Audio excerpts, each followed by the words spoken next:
Sí. Bienvenidos a este episodio especial del podcast de los Fanaticosos, el primer y único podcast de los Osos de Chicago.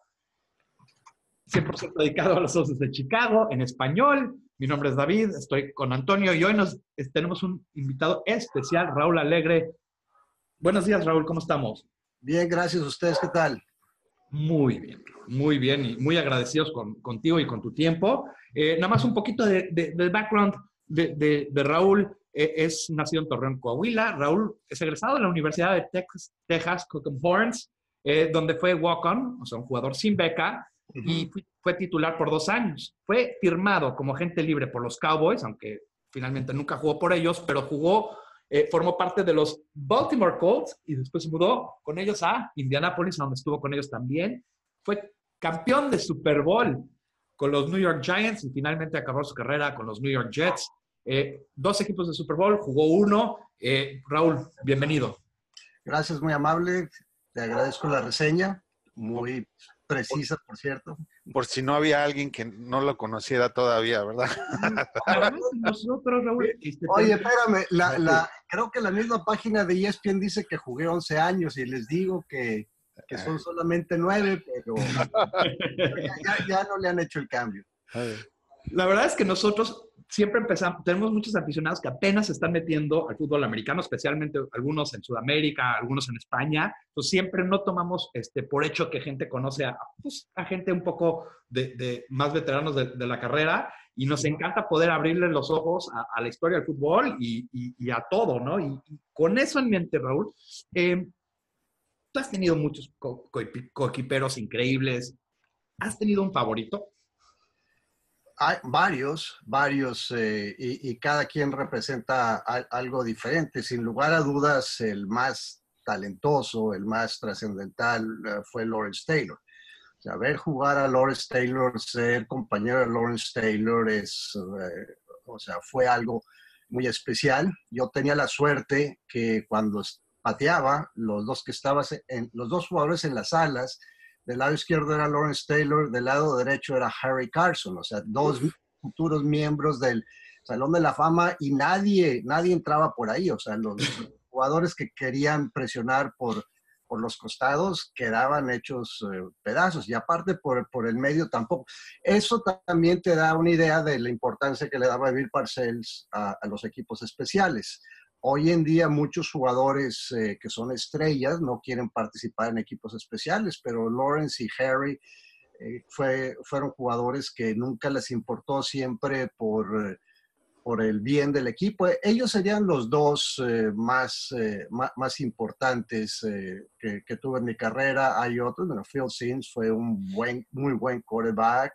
Mark Bavaro, para mí el mejor ala cerrada de todos los tiempos, sufrió una lesión en la rodilla que truncó su carrera. Ya después de que tuvo esa lesión no fue el mismo jugador que era antes, pero es el único jugador un ala cerrada que he visto bloquear de manera individual a Reggie White, y Reggie White no hacía nada. Entonces te das cuenta de la magnitud de jugador completo, porque ahora los alas cerradas, el 90% de los que juegan en la NFL, o bloquean o principalmente reciben, son receptores corpulentos, pero que tengas uno que haga las 2 funciones a un nivel élite ya no existe. Hoy en día son más especialistas en eso. Y aprovechando, perdón, sí, Antonio. Sí, no estaba en el script, pero me gustaría, con su permiso, a ver si le pregunto qué similitudes entre Lawrence Taylor y Mac, por ejemplo, encuentra. ¿Hay alguna similitud entre esos 2? Pues son jugadores capaces de presionar, pero Lawrence y son jugadores a los cuales tienes que identificar y que tienes que buscar la manera de neutralizar, pero me remito a las palabras de Bill Belichick, que tuvo que preparar en contra de Khalil Mack cuando enfrentaron a Chicago a mitad de temporada, semana 6, 7, algo por ahí, y de haber sido el entrenador de Lawrence Taylor como por 7, 8 años. El último año con los Gigantes, Belichick pasó a defensiva secundaria, pero durante muchos años de coordinador defensivo y entrenador de linebackers, él lo tuvo al frente. O sea, Lo que hacía Lawrence Taylor era fuera de serie, su capacidad de asimilar defensivas, de hacer ajustes sobre la marcha, de cambiar durante el juego. O sea, eso no lo aprecia la gente. Y eso es lo que lo hace muy diferente, muy especial.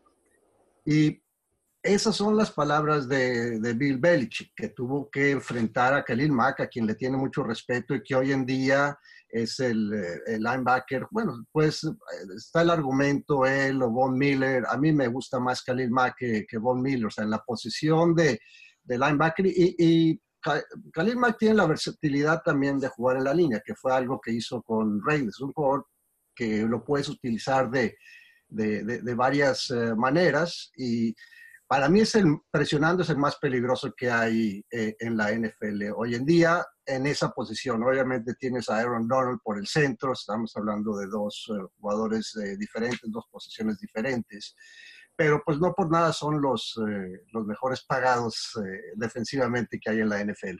Y bien pagados, Bien bastante. pagados, nadie se está arrepintiendo de esos cheques de 20 millones plus para un no quarterback. Creo que fue buena inversión por los dos equipos. Estabas hablando sobre sobre Bill Parcells, quiero hablar. Bill Parcells, para los que no conocen a Bill Parcells, es un coach Salón de la Fama, estuvo con los Giants, después estuvo con los Jets, si mal no recuerdo, después estuvo con los Cowboys. De su línea viene Belichick, viene Peyton, vienen varios importantes. ¿Cómo fue? Tom Coughlin. Sí, y John Fox. Aunque los Osos de Chicago no tienen las mejores memorias de él, es un coach con 2 Super Bowls, llegó a 2 Super Bowls, o sea, su línea es muy importante. ¿Cómo fue jugar por un coach que marcó época como Bill Parcells? ¿Sabías que estabas bien preparados? Una de las frases que usaba Bill Parcells era de que la responsabilidad de un entrenador es poner a su equipo en la mejor posición posible para ganar el partido. Y invariablemente, semana tras semana, estábamos en esa posición. El gran mérito para mí de Bill Parcells es precisamente y él lo admite, lo que acabas de mencionar, la capacidad de rodearse de gente muy capaz y de delegar, pero delegar de manera que él intervenía cuando pensaba que era necesario. Él dejaba que Bill Belichick manejara la defensiva, se comunicaban constantemente a lo largo del partido, dejaba que Ron Erhardt, que en ese entonces era su coordinador ofensivo, y es alguien que no se le da el mérito que merece por la capacidad de armar planes de juego con equipos que realmente ofensivamente no tenían grandes talentos. Si tú ves a los Gigantes de Nueva York, los 6 años que yo estuve, no había un receptor como Del Beckham, como DeAndre Hopkins, teníamos a Bavaro, pero en el 89 se lastimó. La línea ofensiva era buena, pero no era espectacular. Y de alguna manera siempre armaba planes ofensivos que funcionaban. En su roster de entrenadores llegó a estar Romeo Crennel, que era mi entrenador en equipos especiales, después fue entrenador de línea defensiva, y siguió a Parcells en esa capacidad durante muchos años hasta que Belichick lo convirtió en coordinador defensivo con los Patriotas. Tienes a Tom Coughlin, era entrenador de receptores en los Gigantes, y más adelante ves a alguien como Sean Payton, que también ya ganó un Super Bowl y que ha tenido a los Santos en primer nivel. Entonces, su gran mérito, y por qué le preguntaron, no sé si llegaron a ver ustedes el programa de ESPN que se llamaba Los Dos Bills, The Two Bills. Sí. Y le dijeron, bueno, Bill, la gente dice que tú no puedes ganar el Super Bowl sin Bill Belichick. Y la respuesta me dice, es cierto, me dice, pero el mérito de un entrenador es rodearse de gente capaz. Lo hemos visto con Andy Reid. Andy Reid se ha rodeado de gente capaz. En este momento los Osos están beneficiando de un entrenador que viene desde Filadelfia con Andy Reid. Aunque Andy Reid no ha ganado, muchos de los que crecieron con él aprendieron cómo ser entrenadores en jefe. Y eso es para mí no solamente de un entrenador, de un líder, de alguien, el que te rodees de gente capaz, que sea gente que aporte y que no absorbe energía, es un gran mérito y creo que era la mejor cualidad de Bill Parcells. Excelente. Quiero dar un cambio un poco, a enfocarnos un poquito en los Bears. Somos un podcast de los Bears y quiero oír tu opinión experta sobre ellos. Antes que nada, antes de esta temporada, ¿cuáles eran tus expectativas sobre los Chicago Bears? Eran realmente bajas. Si ves las notas que publiqué durante el verano, yo siempre soy muy escéptico a entrenadores o equipos que estrenan coordinador ofensivo o defensivo y que estrenan entrenador en jefe. Los ejemplos en que ves a un entrenador en jefe llegar y tener éxito inmediatamente son pocos. O sea, se han dado, obviamente no, en la NFL no puedes generalizar, pero la realidad de las cosas es que tardan 2, 3 años. Los que son buenos, o sea, si te pones a ver, muchos llegan al Super Bowl en 2 o 3 años. Muchas no tardan más de 4.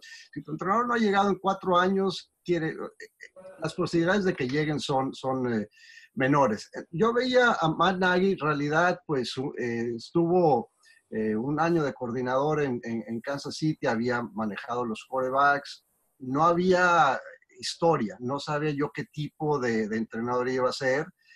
Vi las contrataciones ofensivas, había visto a un Trubisky que había tenido problemas en su primer año con un sistema de John Fox y no recuerdo quién era el coordinador ofensivo en ese entonces. Que está en Miami. Sí, el coordinador, Luganis. Luganis, que tampoco tuvo muy buen trabajo en Miami o en otros lugares. Y pues tenía dudas. Jordan Howard era un excelente corredor, la línea ofensiva muy sólida, pues llegaban Allen Robinson, Trey Burton, había posibilidades de que fuera mejor. Lo que me gustaba y lo que me pareció muy buena decisión de parte de Nagy fue haber retenido de Nagy de la directiva. Me imagino que fue una decisión de Pace y de los dos retenerlo, porque tenías una defensiva top 10 construida con jugadores para ese esquema y la mantuvo. Si te pones a ver muchos equipos, caso concreto, hace unos años en los Gigantes de Nueva York, tenían una defensiva para hacer una ofensiva 4-3 y ahora llega James Bettcher que usa un sistema 3-4, entonces se tuvieron que deshacer de Jason Pierre-Paul, o sea, tuvieron que empezar a atraer el talento y eso toma 3, 4 años, ya sea a través del draft y en agencia libre. Mantuvieron el esquema, mantuvieron a los jugadores y cuando llegó el cambio de Khalil Mack, cambió mi perspectiva drásticamente. Dije, ok, bueno, un equipo que tiene una defensiva, o sea, pasaron de ser de las mejores 10 a ser debatiblemente las 2, 3 mejores de la NFL y lo han demostrado. Ahí dije yo, ok, cuidado ya con este equipo. Mis notas las publico yo siempre antes de la temporada, entonces hay lesiones, hay canjes, hay, no sé, jugadores que bajan de rendimiento por X razones. Ya cuando empezó la temporada dije, ok, cuidado con este equipo. Vi el primer juego de Green Bay y después nos tocó el segundo Monday Night contra Seattle. Sí. Y vi un juego yo a Seattle tampoco le daba grandes posibilidades y en el Monday Night estuvo muy competitivo. Recuerdo que fue un juego que estuvo bastante cerrado contra un equipo de Seattle que estaba en reconstrucción total, que estaban tratando de volver a establecer una mentalidad de jugar por tierra. Y en ese entonces dije, bueno, veo que yo decía Chicago 8, 9 victorias después de la semana 2 o 3. Poco a poco vimos que empezaron a conjuntarse. El desempeño de Tarik Cohen para mí ha sido la gran diferencia en el equipo. O sea, si se llegara a lastimar Tarik Cohen, estarían en serios problemas. Obviamente la defensiva los va a mantener siempre en la pelea, no van a rezagarse mucho, pero para mí el jugador fundamental, el clave, el trascendente, el que hay que, sí, el que Bill Belichick dice a qué jugador necesitamos neutralizar, es a Cole. Esas son palabras mayores. Cuando Bill Belichick dice algo hay que hacerle caso. Hablando de los Bears, ¿qué tan lejos crees que lleguen esta temporada? ¿Cuál es su techo o qué prevés ahora? Creo que el partido más difícil que van a tener, como veo yo, o sea, por lo que le dicen el match. O sea, el match es contra qué equipo vas a... Hay equipos contra los que eres buen match, otros equipos contra los que no eres tan bueno. Creo que el juego más complicado va a ser el del domingo en la noche. Porque enfrenta probablemente a la mejor línea ofensiva que vayan a enfrentar a lo largo de la temporada.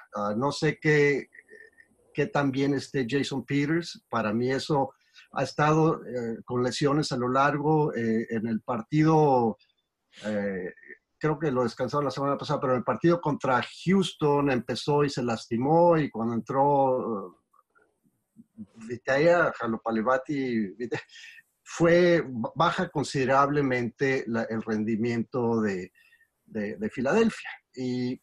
Pero si logran pasar a Filadelfia, bueno, ya el siguiente rival lo más probable es que sea Los Ángeles, a quien ya vencieron y al que dominaron. O sea, cuando un equipo te domina de tal manera, bueno, puedes decir, que fue el clima, que fue haber jugado fuera, etcétera, etcétera. Bueno, ese juego fue, aunque fue de pocos puntos, que fue 15, por ahí. 6. Sí, 15-6.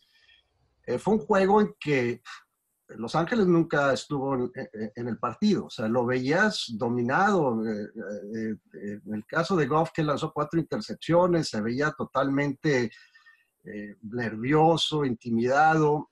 Eso no se te borra tan fácilmente. Y después irían lo más probable, porque pues nunca sabes qué va a pasar, pero en Nueva Orleans es muy complicado. Hay una situación similar. Nueva Orleans tiene muy buena línea ofensiva, pero su tackle izquierdo, Terron Armstead, no he revisado si sigue fuera o no, pero salió del partido, del penúltimo partido en la semana 16, parece que tuvo un desgarre en el pecho, estuvo fuera varias semanas. Son otro equipo con Armstead.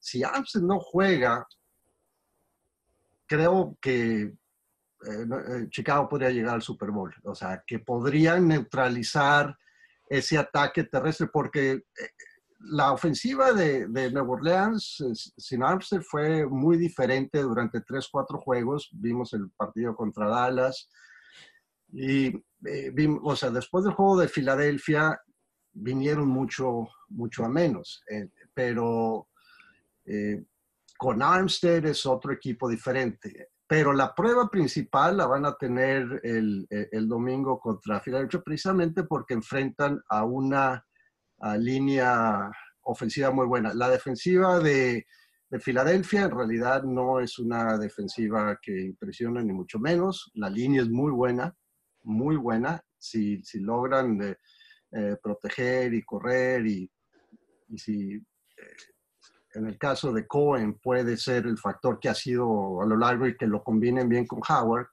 pues ahí está creo que para mí es la prueba más difícil de lo que se podría presentar en el camino. También porque se conocen también los coaches, ¿no? Peterson y Nagy, juntos la carrera casi entera, desde el principio de la carrera de Nagy.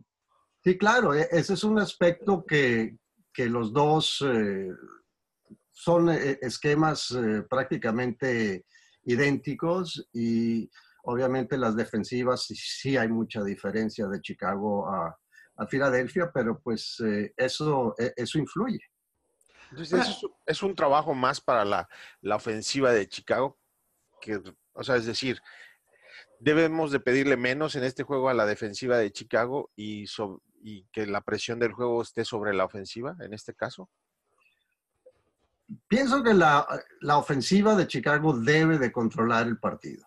aquí, para mí, vamos a ver a Trubisky tratar de ver si da ese siguiente paso de establecerse como un quarterback, porque si yo soy el entrenador defensivo de Filadelfia, mi enfoque va a ser ponerle la presión del juego a Mitch Trubisky. Si eso, o sea, si Trubisky puede dar eso, o sea, va a tener la ventaja de jugar contra una defensiva secundaria que ha tenido varias lesiones, que no está al 100%. Linebackers, no sé si va a jugar Jordan Hicks o no, que sería un cambio radical si tienes a Jordan Hicks disponible o no. Pero para mí el peso del juego va a recaer sobre Trubisky y aquí va a ser su gran oportunidad de demostrar qué tanto ha desarrollado. Ahora, aprovechando ese segue, como dicen aquí, ¿crees que Mitch Trubisky es un quarterback de franquicia? En este momento, la respuesta sería no. O sea, yo te diría que Mitch Trubisky es alguien que va por buen camino, alguien que me gustaría verlo todavía un año más en este sistema, que puede, o sea, que tiene todo para poder ser un jugador trascendental. Ya los perdí aquí de repente, déjame ver si los... Ahí no, están. nosotros te oímos perfecto. Sí. Sí, no, es que perdí la imagen, pero ya ok. Sí, en este momento, mi pregunta para ustedes sería, ¿ustedes creen que Mitch Trubisky se puede echar el equipo a los hombros y tener una serie ofensiva que vayan perdiendo por 5 puntos y que necesiten un touchdown para anotar, que les queden 2 minutos y 2 tiempos fuera?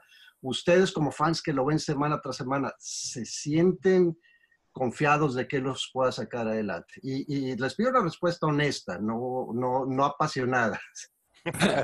Bueno, yo voy a tomar este puesto. Yo creo que no lo hemos visto. Entonces, hasta que no lo ves, es muy decir. Pero lo que sí he visto de Trubisky es, por ejemplo, en el juego de Minnesota, el partido pasado, que es un partido de alto nivel de dificultad por lo que significaba Minnesota. Tuvo un drive de, creo que fueron 12 jugadas en 9 minutos, 75 yardas. Eso sí enseñó contra una defensiva que en casa ha sido extraordinaria. Y eso es un paso. Eso es muy diferente a esos 2 minutos al final del juego con 2 timeouts, pero al mismo tiempo eso es saber matar a un equipo al final del juego, porque fue justo cuando Minnesota, Chicago estaba dominando el juego, pero solo había anotado 13 puntos. Minnesota se suma 10-13 y Chicago corre ese drive, mete el touchdown, mete los 2 puntos, se va arriba 21-10 y el juego prácticamente se acabó. Y entonces eso para mí me da por lo menos una esperanza de que sí es el quarterback que estaba buscando Chicago. Antonio, no sé si tú tengas otro. Yo lo único que tendría que agregar es que Mitch tendrá que salir mentalmente distinto a como salió por ejemplo, contra los Rams. Sí, que era un partido muy, muy exigente, y él mismo en sus declaraciones dijo que tenía demasiada emoción y trató de hacer de más de lo que le estaban pidiendo, ¿no? Como tratar de hacer la estrella del partido, y eso ocasionó que terminara no haciendo nada por el equipo. Entonces, si mentalmente sale... Pero aquí va a tener que es probable que tenga que ser la estrella, y el nivel de intensidad de un juego de temporada regular, por más domingo o lunes por las noches que sea, que son partidos o sea, que es el único juego que se está jugando en ese momento. Cuando, o sea, llegas a los playoffs, el nivel de intensidad sube exponencialmente. O sea, no es de subir de un 2 a un 3, subes de un 2 a un 8, una cosa así. Y la presión y la tensión, que sabes que no hay mañana. Y el saber, o sea, no es como el béisbol, que pierdes el primer partido de la serie y bueno, te quedan 3 oportunidades más de avanzar. No, aquí se acaba. Y pues antes de esto, de este podcast, quise ver, porque, pues como te digo, ustedes siguen a Chicago semana tras semana, se saben el roster mucho mejor que yo, la vida y historia de los jugadores, y no se pierden un solo partido. En mi caso, he visto 4 o 5 juegos a lo largo de la temporada, el que me tocó hacer, pero fue la semana 2, pero me puse a estudiar la única situación de Trubisky para ganar un juego y fue el tiempo extra contra Miami. Y en esa última serie ofensiva en la que termina fallando el gol de campo Parky, yo vi, para mí la manera de evaluar un quarterback son 3 cosas. Una, la toma de decisiones. 2, qué tan preciso es. Y tercero, su liderazgo, o sea, cómo impacta a los jugadores que son parte de, no solo de la ofensiva, sino del equipo general. Y yo vi unas decisiones que pienso que, dadas las cualidades de Trubisky, tomó mal. Al final, ustedes si recuerdan ese juego, fueron acarreos, Jordan Howard estaba corriendo, y hubo unas jugadas de RPO en la que puede darle el balón al corredor o puede quedarse con él, en la que, en mi opinión, si jala el balón y corre, logra 15, 20 yardas. Pero no sé si era por mandato de Nagy, al final del partido se queda el corredor, creo que alternaron Howard y Cohen, en lugar de Trubisky jalar el balón y correr. O sea, no sé las circunstancias, si estaba lesionado, y él es un extraordinario atleta que puede correr, bueno, ustedes lo han visto mejor que yo, es alguien que puede cambiar un partido corriendo. Y ahí dije yo, bueno, si jale el balón en estas 2 últimas jugadas, porque tú ves cuando Howard había tenido acarreos de 20, 30 yardas en esa serie ofensiva, ves la defensiva de Miami jugar con 2 safeties atrás, con los linebackers. Ya al final, cuando cruzan la yarda 40, ya ponen al safety adentro, ponen un safety atrás, o sea, ya están enfocados en defender a los corredores. Y aquí fue donde dije yo, bueno, ¿por qué no corrió él? ¿Por qué no usó esa gran cualidad que tiene?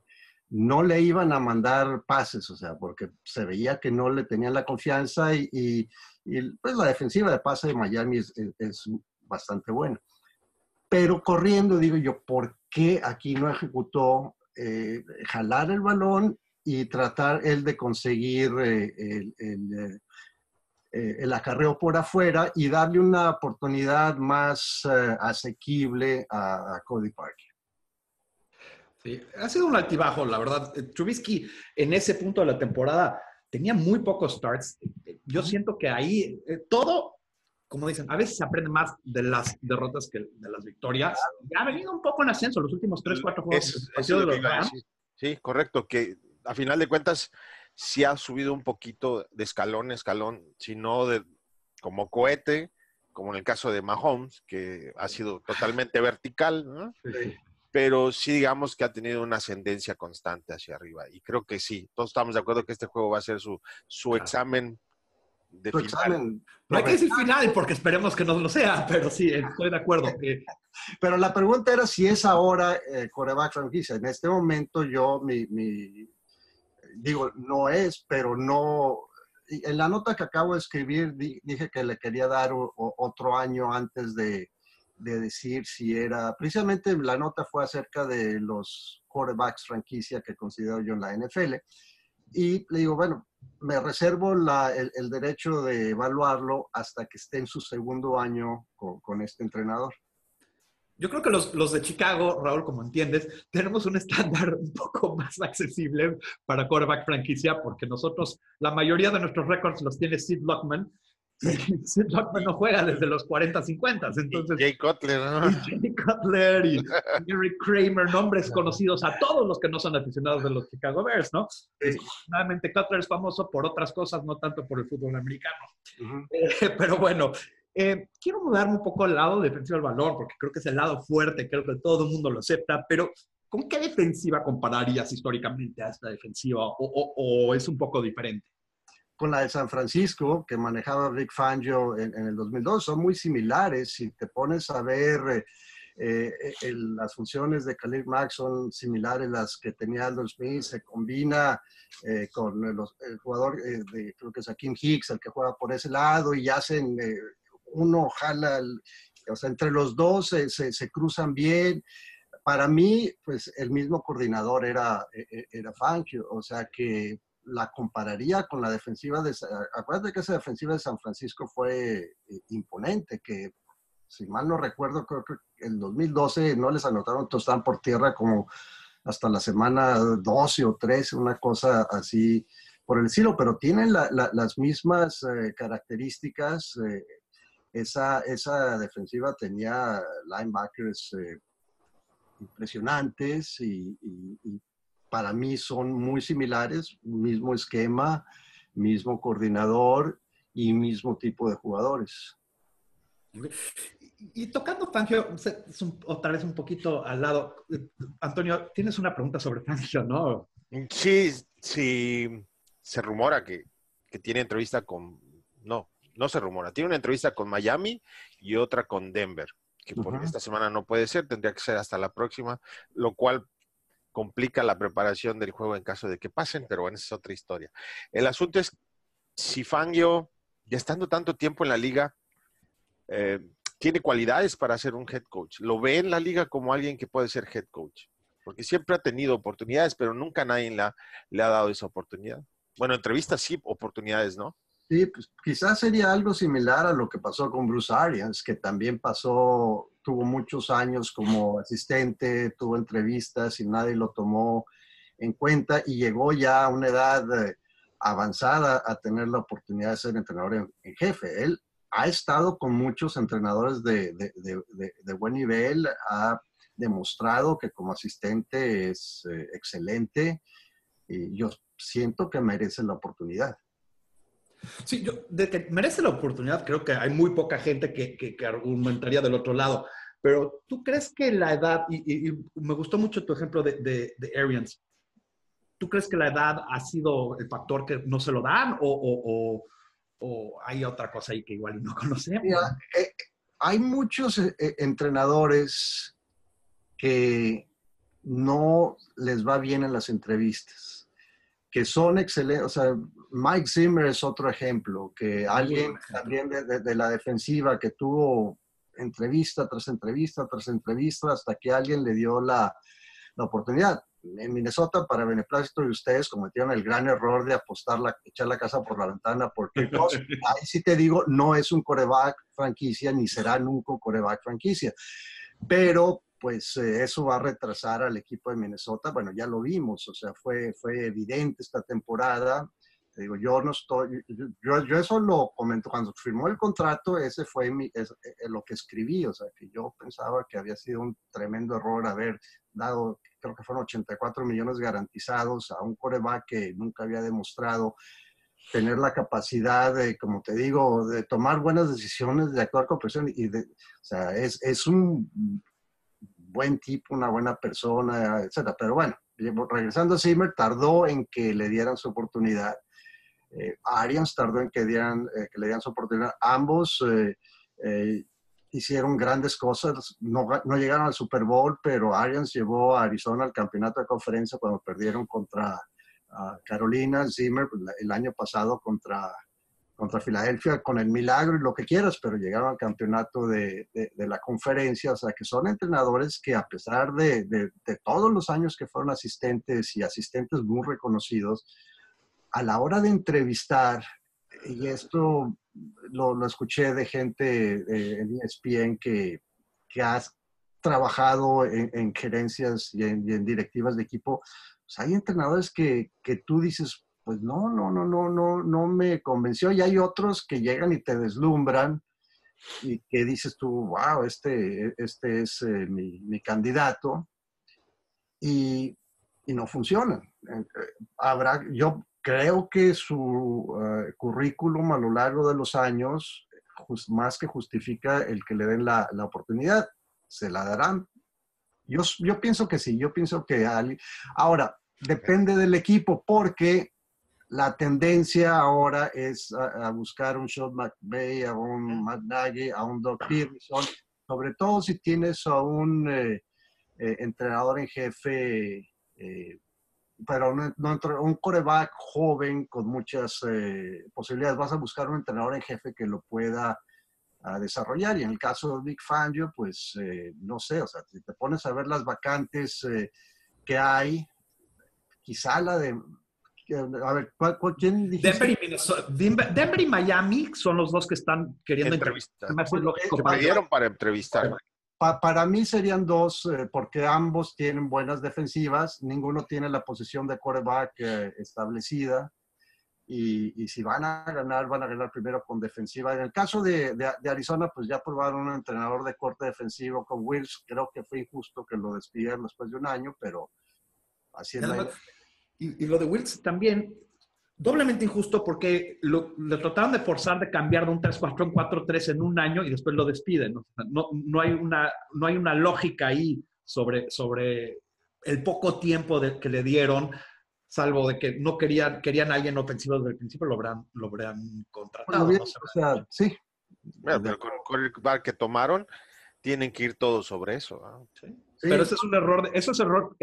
Hay un artículo ahorita que habla de por qué se están culpando a los coaches, pero no a los general managers. Y creo que este es un caso exacto de un error que fue de general manager, no tanto del head coach. Sí. Quiero mudarme a un punto que creo que no hay nadie como Raúl que nos pueda contestar esto. Siendo un experto en kicking, o sea, creo que no podemos pegar con nadie más. Primero has tenido chance de ver a Cody Parkey y sí. ¿Cuáles son los motivos de sus fallas? ¿Son corregibles? O sea, ¿es mental o técnico? Sí, no entendemos. Yo diría que es mental. O sea, creo que las facultades las tiene y ya ha demostrado tener la capacidad, la técnica, la fuerza, pero pues en su trayectoria creo que entró a la liga con Filadelfia y tuvo buenos partidos, o sea, terminó saliendo, ha estado en varios equipos. No es para mí en este momento un pateador que yo considere confiable. Es inconsistente, como puede salir una buena noche, puede tener... 5 postes. Pegarle el poste que fueron 4 veces. 4 veces. Contra Detroit, o sea, algo. Pero para mí es una cuestión mental. La cuestión mental es, o sea, vimos el caso de Aguayo, o sea, un muchacho que yo lo vi en persona, a él y a Kyle Fairbairn estuvieron en una competencia colegial que organizaba, o creo que organiza todavía ESPN, y pedían que narrara la parte de los pateadores. En esa competencia dejó a Fairbairn, y no recuerdo quién era el tercer pateador, los dejó muy atrás. O sea, el nivel de talento era aquí y acá. Y entra a Tampa Bay, también le tocó una situación con Dirk Koetter, que pues, mucho tiene que ver o sea, el entrenador de equipos especiales, tiene que ver el entrenador en jefe. Para mí, el hecho de que los pateadores de Minnesota, o sea, llegan a Minnesota y les va mal y salen de Minnesota, pero en el caso de Carson, por ejemplo, está teniendo que terminó muy bien el cierre de temporada con Raiders, pero con Minnesota le fue muy mal, y después del juego de Green Bay lo dieron de baja. No sé si tiene que ver con Zimmer o tiene que ver con el entrenador de equipos especiales o la combinación de los dos. Pero en este caso, Parkey necesita, o sea, ya tiene varios años en la liga, y así como te puede dar un gran partido, puede pasar lo que pasó en Detroit, o fallar el gol de campo que falló en Miami, que era un gol de campo complicado. 53 yardas no son fáciles, pero si pones a un Justin Tucker, a Sirlein, a Vinatieri, te van a meter el gol de campo. Quiero hacer nomás un follow-up aquí. ¿Qué hace la posición de kicker tan difícil para evaluar? Y por qué siento que hay mucho cambio en esa posición alrededor de la liga. Y es una posición que históricamente se le complica mucho a los general managers evaluar. Y escasez actualmente. Exacto. ¿Por qué es eso? A lo largo de la liga ahorita. El aspecto mental, es de cada persona es diferente y o sea, la preparación mental de un pateador es tan o más importante que la preparación física. Y si no pueden ellos manejar la presión, que es a fin de cuentas lo que separa, o sea, tú ves la capacidad técnica, la fuerza de un pateador como Justin Tucker y un pateador como Parky, en realidad no son tan diferentes.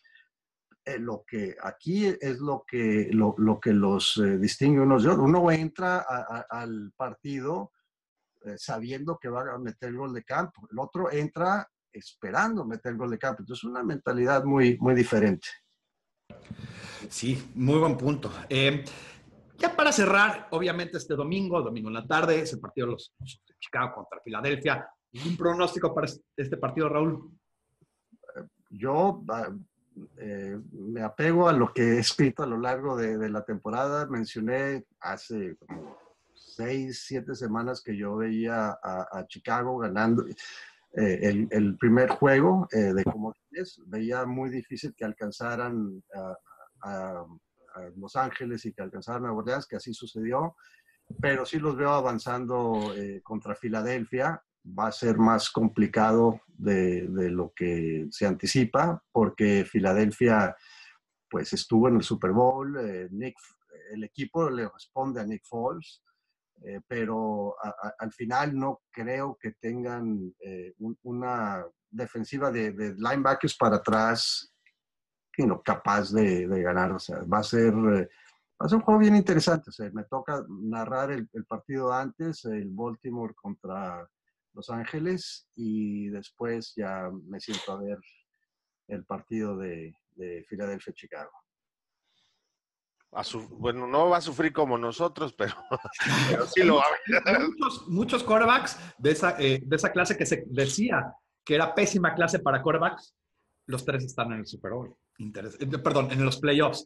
Cuando salieron decían que la que le seguía, que era la de Rosen, la de este año, parece ser que la anterior era la buena. 3 quarterbacks, 3 playoffs. Muy parecida a la del 2004, de Eli, de Rivers y de Roethlisberger.